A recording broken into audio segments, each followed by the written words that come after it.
అందరికీ నమస్కారం. గీతమ్మ కథల ప్రపంచానికి స్వాగతం.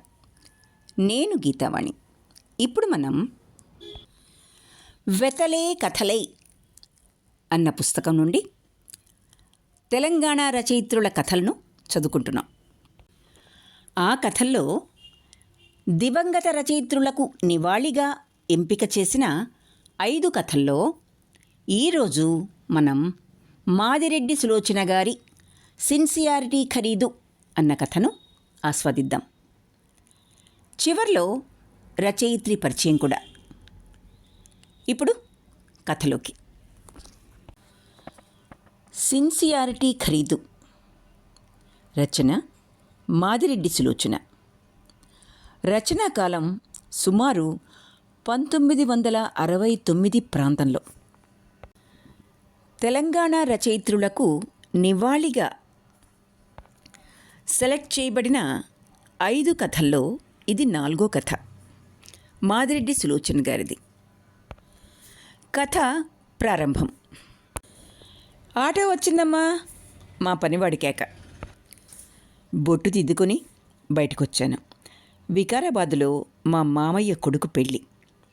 వాడు తమ్ముని కంటే ఎక్కువగా మెదిలినవాడు. పెళ్ళికి వెళ్ళి తీరాలి. వికారాబాద్కు వెళ్లే రైలు బండ్లు సమయానికి బయలుదేరితే ఆ రోజు వింత పని ఏదైనా జరుగుతుందని వాడుక. వెళ్ళి ఆటోలో కూర్చున్నాను. ఇంకా 10 నిమిషాలే ఉంది సమయం. రైలు వేగం ఎంత ఉంటుందో కానీ నా హార్ట్ బీటింగ్ మాత్రం హెచ్చింది.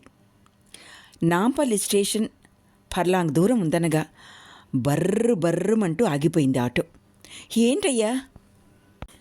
ఏం లేదు అని హ్యాండిల్తో కుస్తీ పట్టసాగాడు ఆటో డ్రైవర్. ఇక లాభం లేదని మీటర్ చూసి డబ్బులిచ్చేశాను. నడక ప్రారంభించాను. నిజంగా పెళ్ళిళ్ళలో పట్టు చీరలు కట్టుకోవాలని రూల్ ఎవరు పెట్టారో కానీ వాళ్లకు పాపం చుట్టుకోవాలి న్యాయానికి. దానికి తోడు 7:30కే సూర్యుడు తన ప్రతాపం చూపాడు. స్టేషన్ చేరేసరికి నీరు గారిపోయాను. అద్దంలో చూసుకోలేదు కానీ పగటి వేషంలా తయారై ఉంటుంది నా అలంకరణ. కొంపదీసి నేల ఏందా అనుకున్నాను మనసులో. స్టేషన్లో జనం విపరీతంగా ఉన్నారు. బండి వెళ్ళిపోయే ఉంటుంది. పోర్టర్, సినిమా షూటింగ్ అవుతోందా అన్నాను. నాకు బాగా తెలుసు, షూటింగ్ అనగానే ఎగబడతారు జనం. షూటింగు లేదు, బొంబాయి బండి, ఢిల్లీ బండి ఒకేసారి వచ్చినాయి తల్లి. అతను ఎవరికోసమో చూస్తున్నాడు. మేల్ వెళ్ళిపోయిందా? నేను వికారాబాద్ వెళ్ళాలి. టైం అయింది, జల్దీ జల్దీ వెళ్ళు. వాడు మాటలో చూపిన జల్దీ నడకలో చూపించబోయి 2-3 ఢీకొన్నాను. 5 నిమిషాలకు బుకింగ్ కౌంటర్ చేరుకున్నాను. ఊపిరి ఆడనట్లుంది. క్యూ కొండవీటి చాంతాళ్లా ఉంది. అవునులే, మాలాంటి వారి పెళ్ళికి ఎందుకొస్తారు? తమ్ముడంటే ఉత్తుత్తి ప్రేమలే. అందరూ నిష్ఠూరం ఆడుతున్నట్లు అనిపించింది. ఆ క్యూలో మా బంధువుల అబ్బాయి కనిపించాడు. యురేకా అని ఆర్కిమెడిస్లా అరవాలనిపించింది. అతన్ని చూసినాక నా ఆనందం ఏం చెప్పను. ఎవరెస్ట్ ఎక్కినప్పుడు టెన్సింగ్ కూడా పొంది ఉండడు అంత ఆనందం. బాబు, నాకు ఓ టికెట్ తీసుకురా. మంచిదక్కా, అమ్మ వాళ్ళంతా బండిలో ఉన్నారు, మీరు వెళ్ళండి అన్నాడు. జనాన్ని తప్పించుకొని తలపై పెట్టే బెడ్డింగ్తో వచ్చే కూలీలతో ముట్టికాయలు తింటూ మరో లీటరు చెమట ఒడిపించి ప్లాట్ఫారం చేరుకున్నాను. బండి ప్లాట్ఫారం మీద సిద్ధంగా ఉంది. మొదటి డబ్బా దగ్గర ఆగాను. ఓ ముస్లిం కుటుంబం తమ తౌషా విప్పి అప్పుడే భోజనం మొదలుపెట్టారు. ఎక్కబోయాను. వాళ్ళంతా కోరస్గా దిగిపోమ్మన్నారు. ఉతరో. రిజర్వేషనా? చెప్తే మీకీ కాదు, మాకీ చుట్టములు వస్తాయి. బలవంతంగా నేను ఎక్కినా దింపేసేలా ఉన్నారు. పక్క కంపార్ట్మెంట్ దగ్గరికి వెళ్ళాను. అక్కడ అంతే. ఒక ముస్లిం స్త్రీ ఆప్యాయంగా భర్తకు చిన్న ప్లేటుతో అన్నం పెడుతోంది. సూర్యోదయంతోనే భోజనాల వైభవం ఒక్క బీదర్ బండిలోనే చూస్తాం. అంటే ఉదయం వెళ్లాల్సిన బీదర్ బండి వెళ్ళలేదన్నమాట. మరో కంపార్ట్మెంట్లో ఎక్కబోయాను. క్యూలో నిల్చున్న మా బంధువుల అబ్బాయి వగరుస్తూ వచ్చాడు. అప్పుడే గార్డు పచ్చజెండా పట్టుకున్నాడు. తెచ్చావా బాబు? డబ్బులు ఇవ్వబోయాను. లేదండి, బెల్ వినిపించి పరిగెత్తుకొచ్చాను. మరెలా? మీకెందుకు, మీరెక్కండి. బేగంపేటలో అలా బండి ఆగ్గానే ఇలా దూకి టికెట్లు తెస్తాను అన్నాడు. ఇది మోసం కాదా? మనకు కావాలని చేస్తున్నావా? పరిస్థితి అలా వచ్చింది. ఎక్కండి. అతను ఎక్కాడు. నేను ఎక్కాను. కానీ సీటుపై నిశ్చింతగా కూర్చోలేకపోయాను. టీసీ వచ్చి అడిగితే ఎంత అవమానం. అదీగాక టిక్కెట్ లేకుండా ప్రయాణం చేయటమా? పరిస్థితి టీసీకి వివరిస్తే ఆ పనే చెయ్యాలి. వెంటనే దిగాను. అదృష్టం, టీసీ గార్డు ఏవో మాట్లాడుతూ ఉన్నారు. క్షమించండి, దగ్గరగా వెళ్ళాను. పరిస్థితి అంతా వివరించాను. ఇప్పుడు టికెట్ కొనే సమయం లేదండి. తర్వాత బండిలో వెళ్ళండి. పెళ్ళికి వెళ్ళలేనండి అన్నాను. వెళ్ళి కూర్చోండి, నేను బేగంపేటలో వచ్చి మాట్లాడతాను అన్నాడు. అమ్మయ్య అనుకున్నాను. కొండంత బరువు దిగింది. సంతోషంగా ఉంది. గాంధీగారు అన్నారు, సమాజాన్ని బాగు చేయాలనే తాపత్రయం కంటే నిన్ను నువ్వు బాగు చేసుకుంటే సమాజం బాగుపడినట్లే అని. నిజంగా చిన్న చిన్న విషయాల్లో జనానికి కక్కుర్తి దేనికో. చెప్పి బండి ఎక్కితే ఎంత తేలిక. టిక్కెట్ లేక ఎక్కి బ్రతిమాలుతారు. ఇదే ఊపులో న్యాయాన్ని గురించి, నిజాయితీని గురించి ఒక చిన్న ఉపన్యాసం దంచినట్టు గుర్తు. బండి పెళ్లి కూతురులా బేగంపేట చేరుకుంది. మా బంధువుల అబ్బాయి బండి ఆగడంతోనే ఒక్క దూకు దూకాడు. మరో 5 నిమిషాలకు టిక్కెట్లు తీసుకొని వచ్చాడు. అవి తన వారికిచ్చి నిశ్చింతగా నిలబడ్డాడు. బండి కదలబోయే ముందు టీసీ వచ్చాడు. అతని వెనక పోలీసు కూడా ఉన్నాడు. నిజంగా మన ప్రభుత్వం నిజాయితీని మరోసారి మెచ్చుకున్నాను మనసులో. మేడం, డబ్బు తీయండి. 2 రూపాయల నోటు తీశాను. చిల్లర కోసం చూశాను. 7 రూపాయల చిల్లర తీయండి. అదేమిటండి, అంతగా రేట్లు పెరిగిపోయాయా? రేటేమిటి? 2 రూపాయల చిల్లర, టికెట్టు, 5 రూపాయలు ఫైను. ఫైనా? తెల్లబోయాను. త్వరగా తీయండి మేడం, ఒక్కొక్కరి దగ్గర ఇంతసేపు ఉంటే ఎలా? ఫైన్ ఎందుకో నాకు అర్థం కావడం లేదు. మీకు పరిస్థితి అంతా చెప్పాను కదా అన్నాను రోషంగా. సిన్సియారిటీ ఖరీదు అంటే బాగుంటుంది, ఫైన్ అనే బదులు. అప్పటి వరకు ఎదుటి సీట్లో కూర్చున్న యువకుడు కిసుక్కుని నవ్వాడు. టీసీ కొరకొరా చూశాడు. చెప్పి ఎక్కారనే 5 రూపాయలు, లేకపోతే 10 పోలీస్ అతను చెప్తున్నాడు నాకు. నేను మా టికెట్లతో తెచ్చేవాడిని కదక్కా, నన్ను పూర్తిగా మోసగాడి కింద జమకట్టావు అన్నట్లున్నాయి మా బంధువుల అబ్బాయి చూపులు. మాకు నోట్లో నాలిక లేదనుకున్నావా తల్లి? ఇలా జరుగుతుందని ముందే తెలుసు అన్నట్లున్నాయి అప్పుడే టికెట్ తెచ్చుకున్న మరొకతని చూపులు. డబ్బు పోయిందని బాధ కాదు, నిజాయితీ గలదానని బోర విరుచుకోబోయి పెద్ద ఫూల్ని అయ్యానే అని బాధపడ్డాను. ప్లీజ్ అన్నాడు టీసీ మరోసారి. లాభం లేదని పర్స్ తీసి 10 రూపాయలు ఇచ్చాను. రసీదు ఇవ్వండి అన్నాను. పరువు తీశారు. నా సిన్సియారిటీని కొరగానిదన్న మీరు డబ్బు తీసుకోవడానికి వీల్లేదు. ఇస్తానమ్మా, రాయాలా వద్దా? టీసీ కొరకొరా చూశాడు. ఆ తర్వాత నాకు చిల్లర, రసీదు ఇచ్చారు. అంతవరకు నా చికాకు మాయమైంది. నా డబ్బు అన్యాక్రాంతం కాలేదు. ప్రభుత్వానికే పోతుందనుకుంటే చాలా సంతోషంగా ఉంది.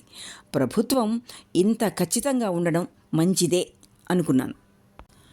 అరగంట తరువాత పోలీస్ అతను మెల్లగా సీట్ల కింద గాలించసాగాడు. చిన్న చిన్న బియ్యం మూటలు బయటపడ్డాయి. అతను మూటను చూసి ఉజ్జాయింపుగా రేటు చెప్తున్నాడు. టీసీ రాసుకుంటున్నాడు. ఈ మూట 2 రూపాయలు సార్. వాడెవరో తల కింద పెట్టుకున్నాడు చూడు. టీసీ పైకి చూపాడు. పోలీసు ఒక గుంజు గుంజాడు. ఏమరా అంటూ అతను లేచాడు. తాతగారి బండి అనుకున్నావా? ఈ బియ్యం ఎందుకు తీసుకుపోతున్నావు? అతను ఒళ్ళు విరుచుకొని లేచాడు. నిర్లక్ష్యంగా కిందకు దిగాడు. తాతగారి బండనేనా అందరూ లగేజ్ తీసుకుపోతారు? Stop nonsense. లగేజీ వేరు, బియ్యం వేరు. బియ్యం 3 పూటల బత్తెం. కావాలంటే చూసుకో. బీదర్లో ఇంటర్వ్యూ ఉంది. హోటల్లో ఉండే సత్తా లేదు. ఎక్కడో వండుకుందామని మరో బస్తా నుండి ఒక స్టవ్వు, చిన్న గిన్నె తీశాడు. టిక్కెట్ ఏది? టీసీ అనుమానంగా చూశాడు. టిక్కెట్ లేకుండా ఎక్కే అలవాటు ఇంకా కాలేదు. ఇక ముందు అవుతుందో ఏమో తెలీదు అన్నాడు. తీయండి ఫైను. 1.5 కిలో బియ్యానికి ఫైనా? గింజన్నర బియ్యమైనా వేస్తాం. అయితే మొదట ఈ బస్తాలకంతా ఫైన్ వేయండి. లోపలి సీట్ల నుండి గుంజాడతను. టీసీ ముఖం వెలవెలా పోయింది. పోలీసు ముఖం ఎర్రగా మారింది. అది నీకు అనవసరం హుందాగా చెప్పబోయినా గొంతు కీచుగా వినిపించింది. నాకెలా అనవసరం? ప్రభుత్వం చేసే చట్టాలు, జుల్మానాలు అందరికీ సమంగా ఉండాలి. అవి వారి బంధువులయ్యా? ఎవరో తెలియక అడిగారు. నేను తమాషా చూస్తున్నాను. 1.5 కిలో బియ్యానికి గోల పెట్టే టీసీ క్వింటాల్ కనిపించిన నిర్లక్ష్యంగా నీకు అనవసరం అంటాడే. నేను గనక ఆయన స్థలంలో ఉంటే అతన్ని అభినందించేదాన్ని. ఆ ప్రశ్నించిన వాడిని, మీకు మామూళ్ళు కట్టేవారికి క్వింటాళ్ళైనా తీసుకొని పోనిస్తారు, నేను వండుకునే బియ్యానికి ఫైన్ వేస్తారా? ఈ న్యాయం బాగుంది. అతను పేలవంగా నవ్వాడు. ఈ బియ్యం తాలూకు మనుషులు అనుకుంటాను. దూరం నిలబడి బిక్కుబిక్కుమంటూ చూస్తున్నారు. వారు ఆ బియ్యం బ్లాక్లో అమ్మాలని తీసుకుపోవటం లేదు. వారికి జీవనోపాధి అది. ఇక్కడి 2.5 కిలో కొంటే ఇక్కడి 2.5 కిలో కొంటే బీదర్లో 5 రూపాయలకు అమ్ముకుంటారు.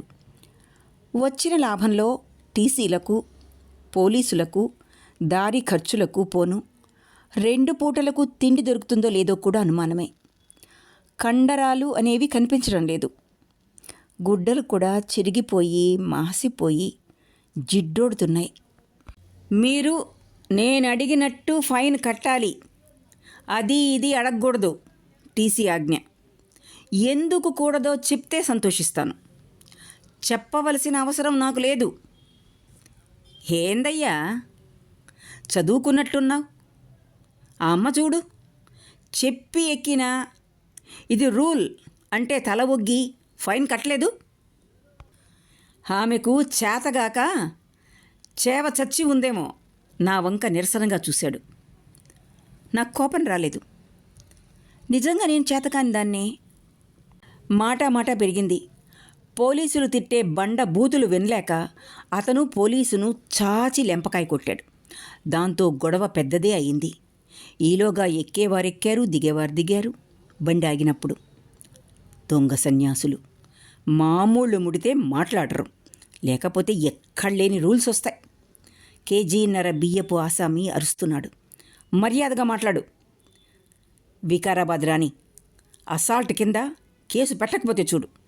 చూస్తాను ఈ మూటల బియ్యం ఫైన్ లేకుండా ఎలా కిందకి దిగుతాయో. వికారాబాద్ వచ్చింది. అందరం దిగాం.